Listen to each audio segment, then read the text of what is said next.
அதான் பிராமண கடப்பாறையை கையில் எடுத்துருக்கிறீங்க. அதுதான் உங்களுடைய தேர்தல் அறிக்கை. வேலை வாய்ப்பு உரிமை யாரால் பறிக்கப்பட்டது, எப்போ பறிக்கப்பட்டுச்சு? தமிழ் குடியில் பார்ப்பனர்கள் இருக்கிறாங்களா?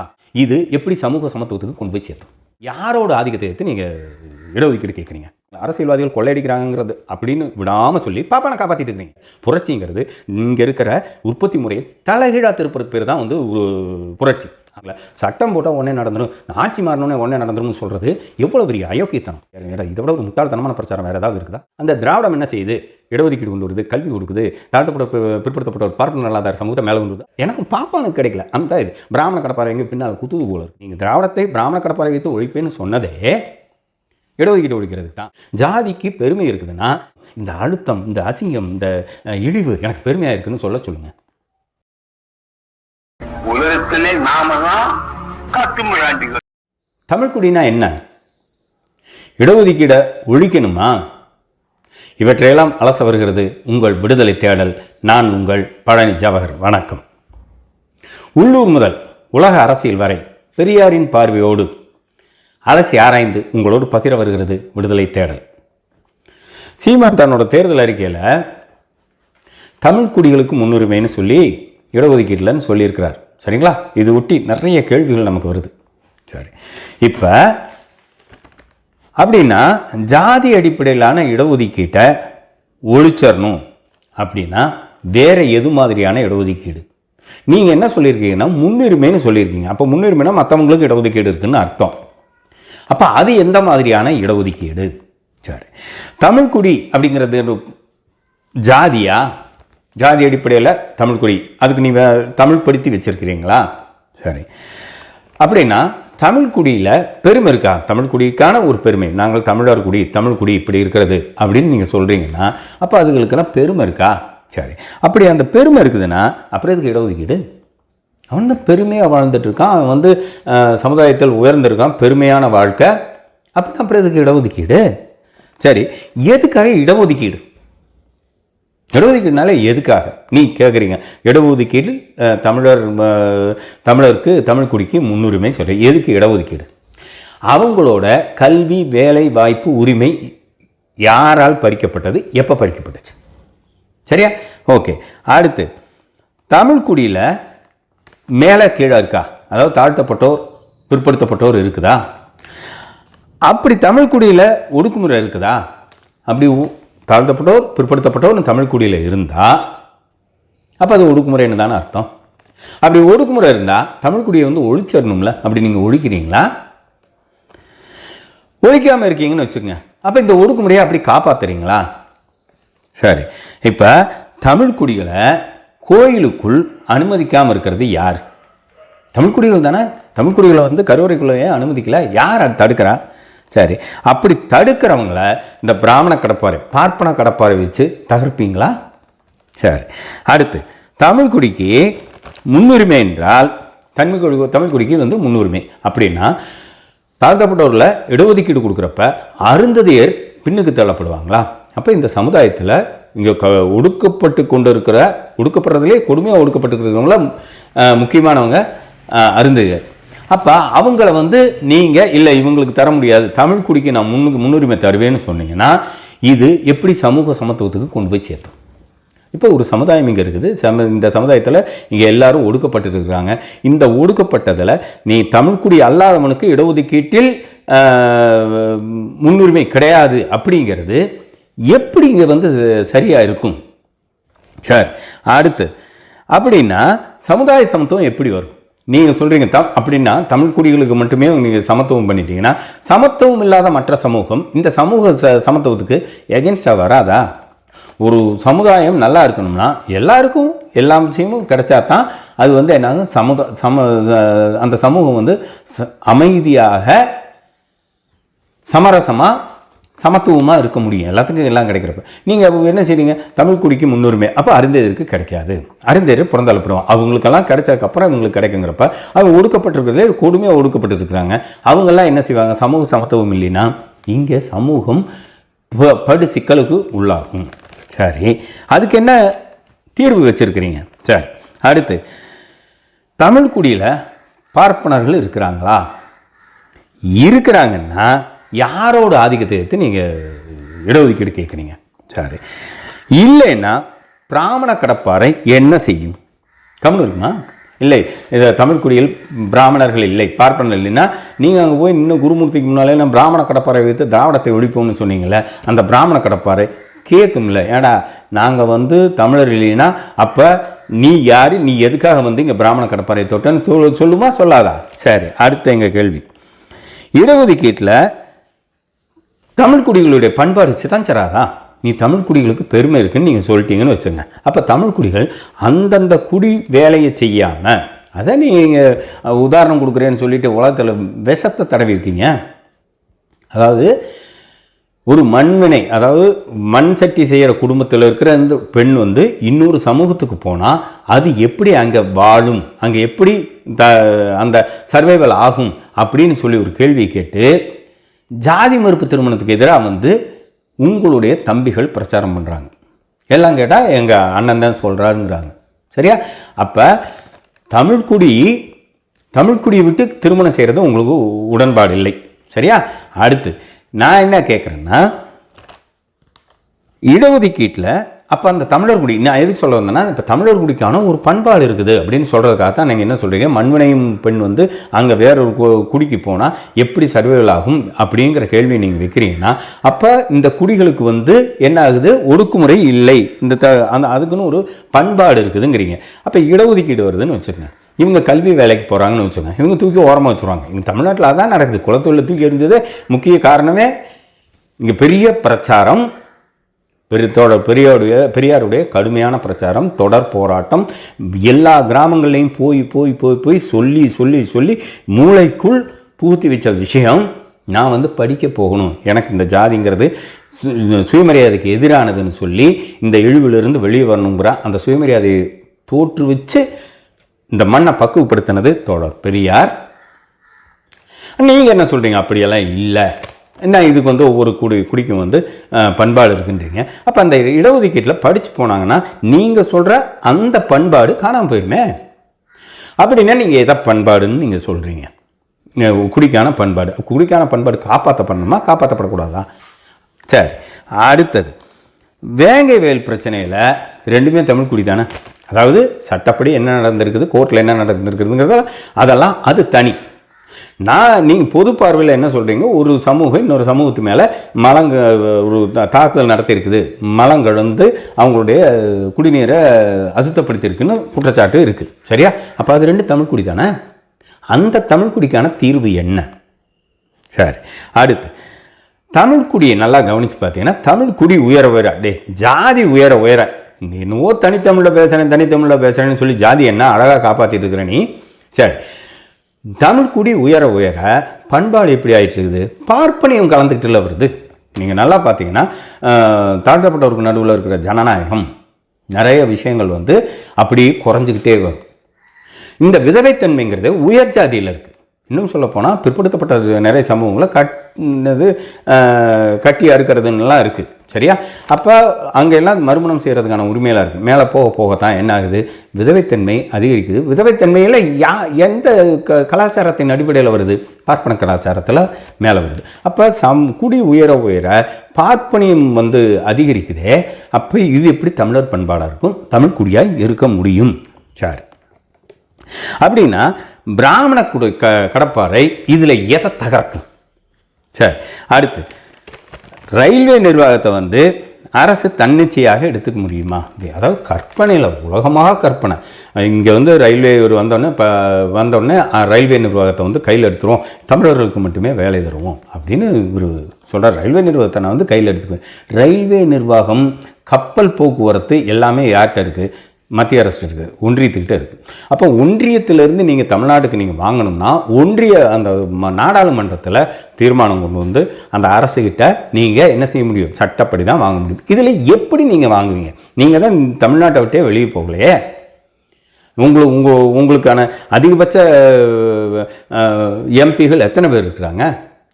உங்களுக்கு சார்பாக நீங்கள் நாடாளுமன்றத்தில் எப்படி இதை கொண்டு வருவீங்க?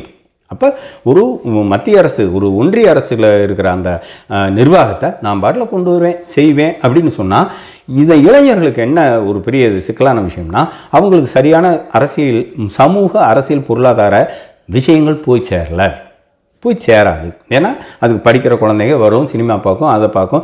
திடீர்னு என்ன தோணும், ஆமாம் நம்மளாம் இங்கே வந்து எல்லோரும் அரசியல்வாதிகள்லாம் கொள்ளையடிக்கிறாங்களா, அரசியல்வாதிகள் கொள்ளையடிக்கிறாங்கிறது அப்படின்னு விடாமல் சொல்லி பாப்பானை காப்பாற்றிட்டு இருக்கிறீங்க. பார்ப்பனர்கள் இந்த சமூகத்தை ஆதிக்கம் செலுத்திட்டு இருக்காங்க. எந்தெந்த வகையில் ஆதிக்கம் செலுத்திட்டு இருக்காங்க, சமூகம், பொருளாதாரம், அரசியல், இதெல்லாம் பட்டியலிட்டு அதையெல்லாம் வந்து நாம் அந்த குழந்தைகளுக்கு சரியாக போயிருந்துச்சுன்னா அந்த குழந்தைகளுக்கு போய் சேர்றதுக்கான வழிகளும் இல்லை. நம்ம நிறைய புத்தகங்கள் போடுறோம், பேசுகிறோம், செய்கிறோம், நம்ம தோழர்கள் கடுமையாக உழைக்கிறாங்க.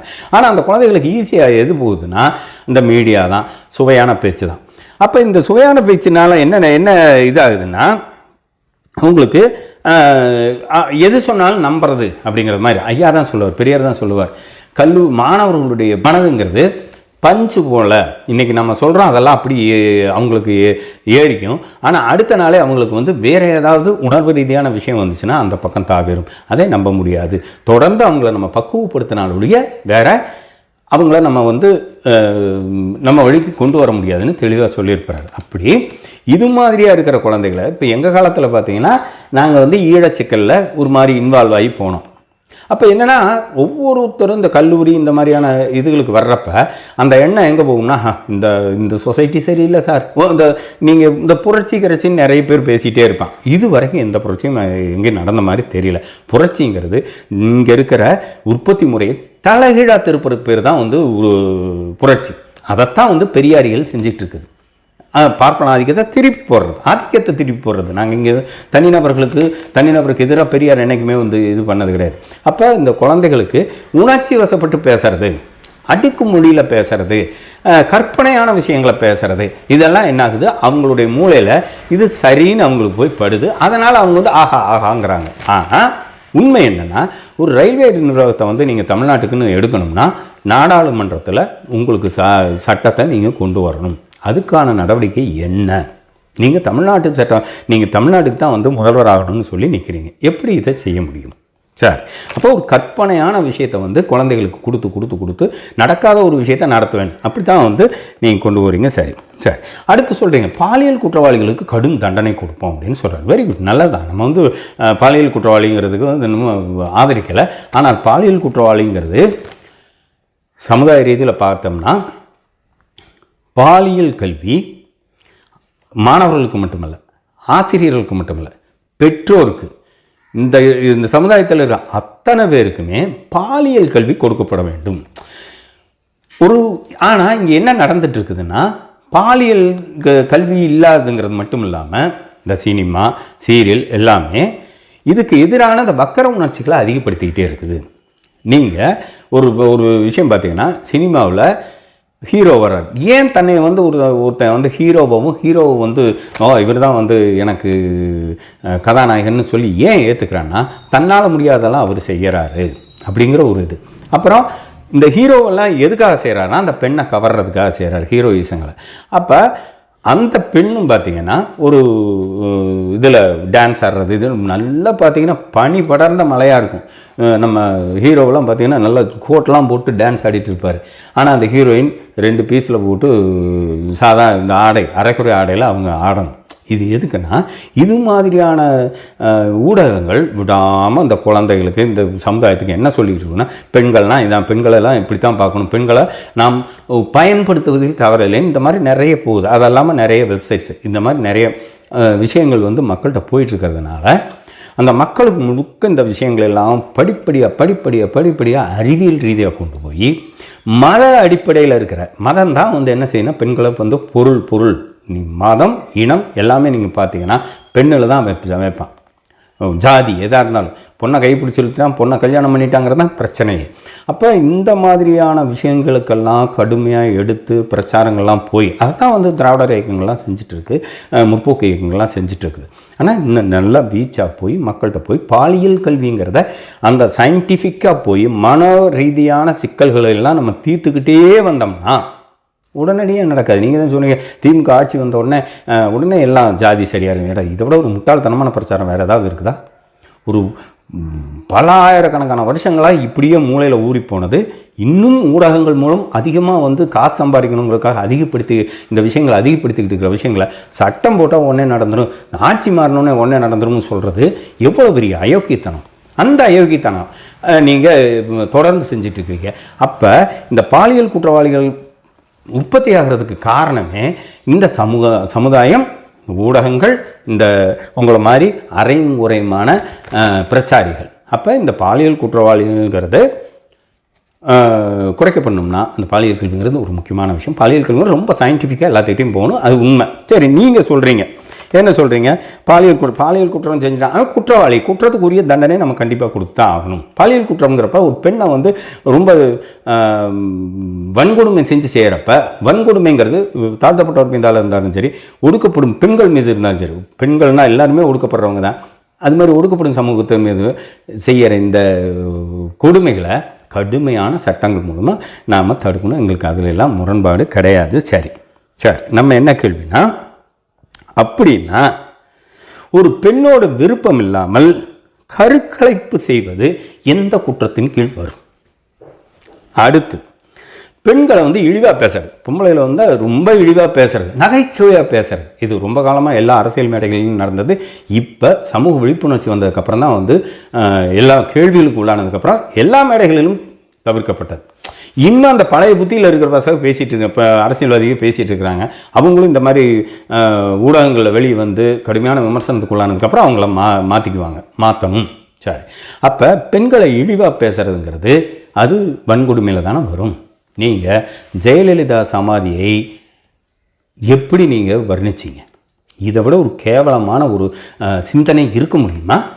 நீங்கள் வந்து சொல்கிறீங்க பாலியல் குற்றங்களுக்கு எதிரான தண்டனை கொடுக்கணும்ல. உங்கள் கேஸு அப்படியே போயிட்டு இருக்குல்ல, நாங்கள் என்ன பண்ணுறது? சரி, அப்போ பிராமண கடப்பாறையை வச்சு மொத்தத்துக்கு உங்களோட ஐடியா இந்த இடஒதுக்கீடை அகற்றிடணும், அதுக்கு தானே தவிக்கிறீங்க. அதாவது பிராமண கடப்பாறை வைத்து திராவிடத்தை ஒழிப்பேன். சரிப்பா, அந்த திராவிடம் என்ன செய்யுது? இடஒதுக்கீடு கொண்டு வருது, கல்வி கொடுக்குது, தாழ்த்தப்பட்ட பிற்படுத்தப்பட்ட ஒரு பார்ப்பன நல்லாதார சமூகத்தை மேலே கொண்டு வருது. போடு, கடப்பாறை தூக்கி எடி.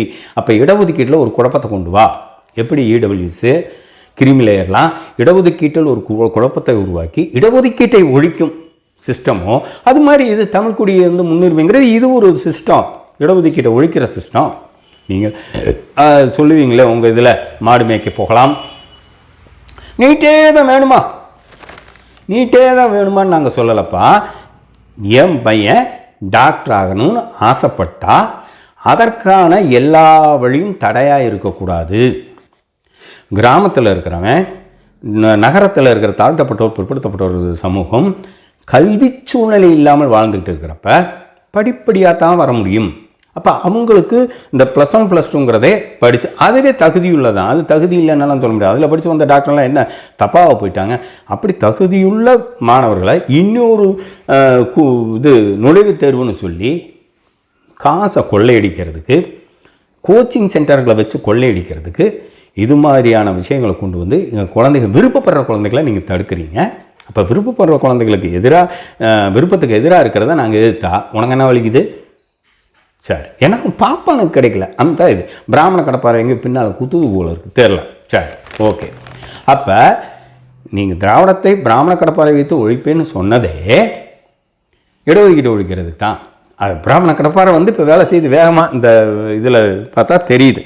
சரி, நீங்கள் சொல்கிறீங்களா திராவிடத்தை ஒழிப்போம் தனித்தமிழில் பேசுகிறீங்க. அப்படி நீ தான் என்னமோ பெரிய தனித்தமிழில் பேசுகிறியான்னு. நாங்களும் நல்லா தனித்தமிழ் தான் பேசுவோம். இந்த தனித்தமிழ்ங்கிறது தமிழர்கிட்ட வேறுபட்டு இருக்குது. அது ஒரு தனி விஷயம், அது அப்புறம் பின்னால் நம்ம பேசுவோம். சரி, தனித்தமிழ் தமிழ்நாட்டில் எப்படி இருந்தது? தனித்தமிழ் இயக்கம் தொடங்கின காலத்திலேருந்து இன்ன வரைக்கும் நீங்கள் எடுத்தீங்கன்னா ஒரு 45 பேர் நீங்கள் சொல்லுங்கள் தனித்தமிழ் இயக்கத்துக்காரங்க. தனித்தமிழ் எத்தனை பேர்னு சொல்லுங்கள், நான் ஒத்துக்கிறேன். அப்போ தமிழர்களுக்கு நடுவில் தனித்தமிழ் எப்படி போச்சு? தனித்தமிழ் மணிப்பிரவாளம்னு இருந்துச்சு, சம்ஸ்கிருதம் கலந்தது. எப்படி அது தனித்தமிழ் ஆச்சு? தலைவர்னு சொல்ல மாட்டான், அக்கரசனவான்களேம்பா. பொருளாளர்னு சொல்ல மாட்டான், பொக்கிசதாரரேம்பா. செயலாளர் கிடையாது, காரியதர்சி. வணக்கம் கிடையாது, நமஸ்காரம். இப்படி தாண்டா இருந்துச்சு நம்ம தமிழ்நாட்டில். அப்படிப்பட்ட அந்த தமிழை தனித்தமிழுக்கு கொண்டு வந்தது எப்படின்னா, நமஸ்காரங்கிறத வணக்கம்னு மாற்றினாங்க, அக்ரசனமான்கிறத தலைவர்னு மாற்றினாங்க, பொக்கிதார பொருளாளர்னாங்க, காரியதரி செயலாளர்னாங்க. வணக்கம்னு ஒவ்வொருத்தரும் சொல்லணுங்கிறதுக்காகவே கடிதம் எழுதினான். போஸ்ட் கார்டு எடுத்து கடிதம் எழுதிக்கிட்டே இருந்தான். அது ஒரு பெரிய இயக்கமாக நடந்தது. திராவிடர் இயக்கம் நடத்தின விஷயம் இது. தனித்தமிழ் பேசுறது, தனித்தமிழை நீ என்ன பேசுறது? உனக்கு முன்னாலே ரொம்ப காலமாக பேசிட்டு தான் இருந்தோம். தனித்தமிழை பேர் வைக்கிறது, தமிழை இது பண்ணுறது எல்லாமே நாங்கள் சாதாரணமாக செஞ்சுட்டு இருந்த விஷயம். இன்னும் தனித்தமிழை பேசிட்டா நீ தமிழருக்கானவரா? சரி, அப்போ உங்களோட நடவடிக்கை, உங்களுடைய அறிவிப்பு எதுக்கு சாதகமாக இருக்குன்னா இடஒதுக்கீட்டை ஒழித்து கட்டுவதற்கு சாதகமாக இருக்குது. இதுதான் ஆர்எஸ்எஸ்னுடைய அஜெண்டா. அப்போ நாம் தமிழர்கிறது, நாம் ஆர்எஸ்எஸ். அதுக்கு பெரிய வித்தியாசமெல்லாம் கிடையாது. ஜாதிக்கு பெருமை இருக்குதுன்னா அதை கீழே உட்கார்ந்த அழுத்தத்துக்கு உள்ளாக இருக்கிறான் பாரு, அவன் சொல்லணும், இந்த அழுத்தம், இந்த அசிங்கம், இந்த இழிவு எனக்கு பெருமையாக இருக்குதுன்னு சொல்லுங்கள். எவ்வளவு ஒரு மோசமான ஒரு தேர்தல் அறிக்கை நீங்கள் கொடுத்துருக்குறீங்க. உங்களை பொறுத்த வரைக்கும் என்னென்னா, தேர்தலில் வெற்றி பெற வேண்டும்ங்கிற எந்த விதமான கவலையும் கிடையாது. இந்த தமிழ்நாட்டில் தமிழருக்கு இருக்கிற அந்த சுயமரியாதையை காலி செஞ்சு, அதான் உங்களுக்கு இங்கே எப்படியே விடாமல் சுவையாக பேசி உங்களுக்கு என்ன, நீங்கள் கதை வசனம் எழுதுகிறவங்க, அதனால் சுவையாக பேசி வரலாற்றை திரித்து தவறாக ஒரு வரி எடுத்துகிட்டு அதை ஒரு வரலாறாக மாற்றுறது, அது பெரிய பார்ப்பனியம். அதையெல்லாம் செஞ்சு இந்த தமிழ்நாட்டை கூறு போட்டு பார்ப்பன எதிர்ப்பை ஒழித்து பார்ப்பனர்களை காப்பாற்றும் கடமை, அதான் பிராமண கடப்பாறையை கையில் எடுத்திருக்கிறீங்க. அதுதான் உங்களுடைய தேர்தல் அறிக்கை என கூறி விடைபெறுகிறேன். நன்றி, வணக்கம்.